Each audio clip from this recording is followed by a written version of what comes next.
Okay, to start with, I have sharpened a dowel with a pencil sharpener, and I am using it to take a line for a walk on a piece of watercolour postcard that I have, and this is going to be my base for my doodle art. Literally just making marks.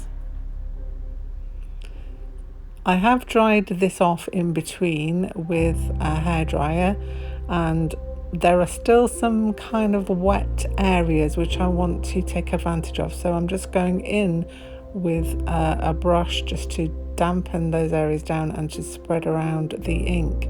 Once the ink is dry, the FW ink that I've been using, it is permanent, but until the point where it is dry, then you can still maneuver it and use it a little to your advantage. Okay, now I'm going in with the Ecoline watercolours. These are liquid watercolours, so they come with a little pipette inside them quite handily. And then I'm just going in with my brush and spreading it around in the area that I want it to be in. It's really nice as well because you can create overlapping areas where you can create a different colour. But for now I'm trying to just get some areas of colour down. You can see I'm overlapping slightly on that indigo ink, the FW ink that should now be permanent and set, but it will change colour laying down the watercolour over the top of it.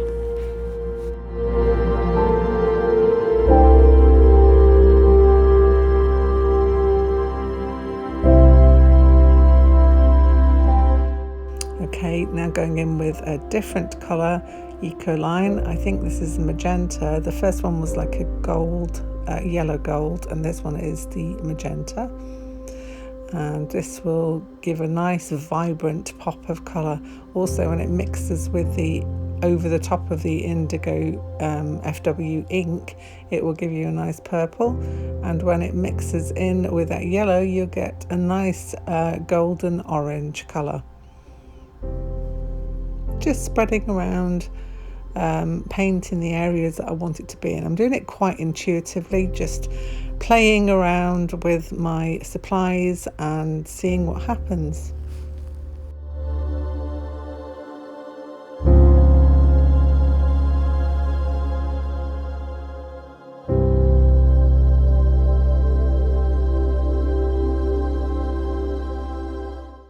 I'm now going in with my final Ecoline watercolour. I have 3 of them that I'm using at the moment.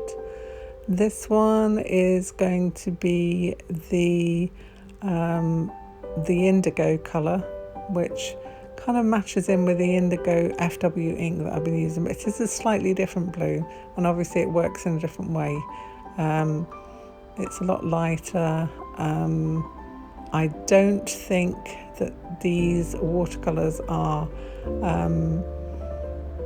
permanent once they're down. I think they do stain because they're quite a staining watercolour. I do believe they're dye based, but you can actually still re-wet them and move them around slightly, unlike the FW ink. Okay, so adding these little bits in, I'm going to try mixing together 2 of the inks and see what happens. So we've got the golden yellow and the magenta, and that makes a beautiful, beautiful rusty red colour, which I really like. So using that up in that top area, spreading it around and just getting it into the places I want it to. Moving a little bit down to the bottom area there, just to add some interest down at the bottom corner.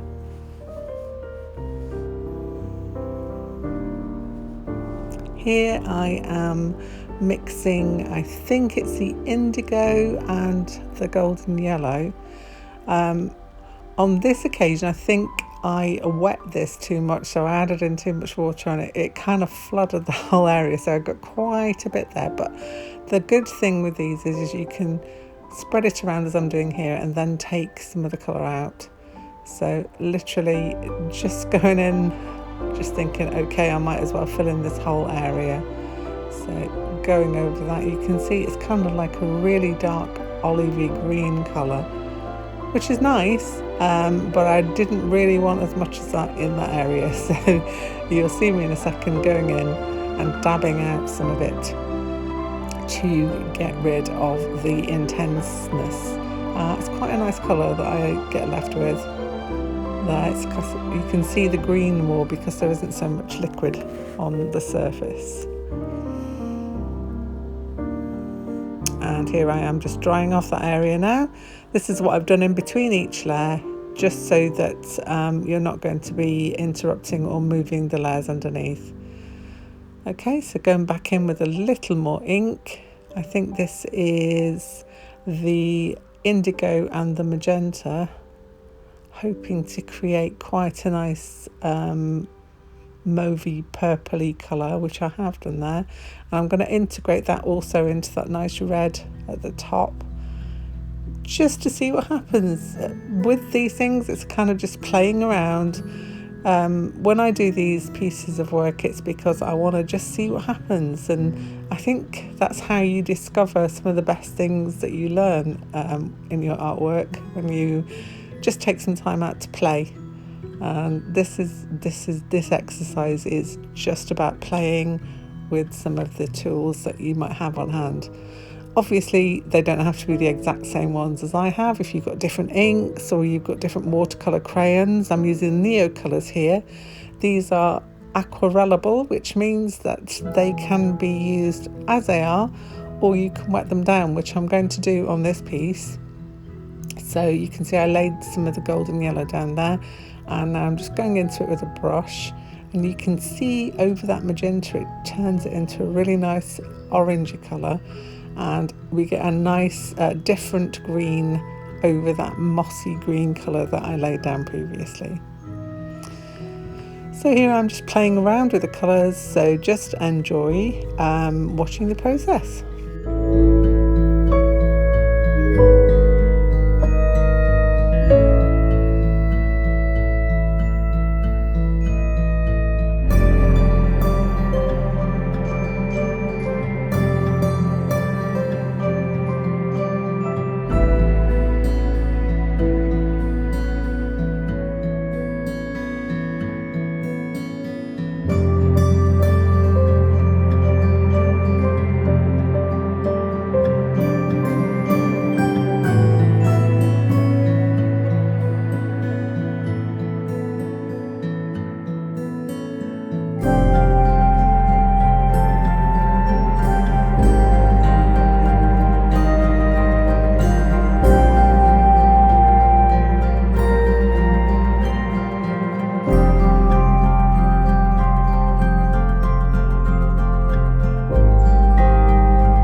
I'm going to add in some mark making. So I did have at the side of me a Unipin fine liner, which I'm just adding some darker areas in there just to add some interest, some texture, just to so that your eye has got something else to look at and give interest to the piece. So I'll just fill in different areas with dots and dashes and whatever else comes to mind, really. You can use whatever pen you like, as long as you're not going to re-wet over the top, then it doesn't really matter if it's waterproof or not. In this instance, this one is a waterproof pen. And now I'm going in with my pencil crayons. So I'm using the Caran Luminance. This is a buff titanium, I think I'm using at the moment. But any white or the pinky white one that they have in their range is really good also. But I do believe these are the better whites for working over the areas that I've got that show up really well. Obviously you can use whichever pencil crayons you have. I just happened to have bought myself some new Luminance pencils, and I thought I would test them out by doing this doodle, and then thought you guys might want to see it too. So this is why there is this little tutorial up at the moment. So just enjoy again the process of me laying down some of these lovely, beautiful Luminance pencils.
My regular viewers will know that this was inevitable. I had to go and grab some of my metallic watercolours in order to add a little bit of glitz and sparkle into my piece. As I said, people who know me will know that this is something that has to happen in most of my pieces. Not all of them, but most of them require just a little touch of metallic. And so that's what I'm going with here.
background now, going back in with my light buff titanium luminance pencil to just go over some of the areas just to lighten them up. I had taken this into my photo shop and just turned it into a black and white picture just to see the tones and things, which is always a very handy tip to do if you're not sure if you need to add in like different light areas or darker areas, and see how much of the balance you've got in your piece. Very handy thing to do, and I advise anybody who's struggling with that just to do it. Little signature on the bottom there with my pen, and we're all done.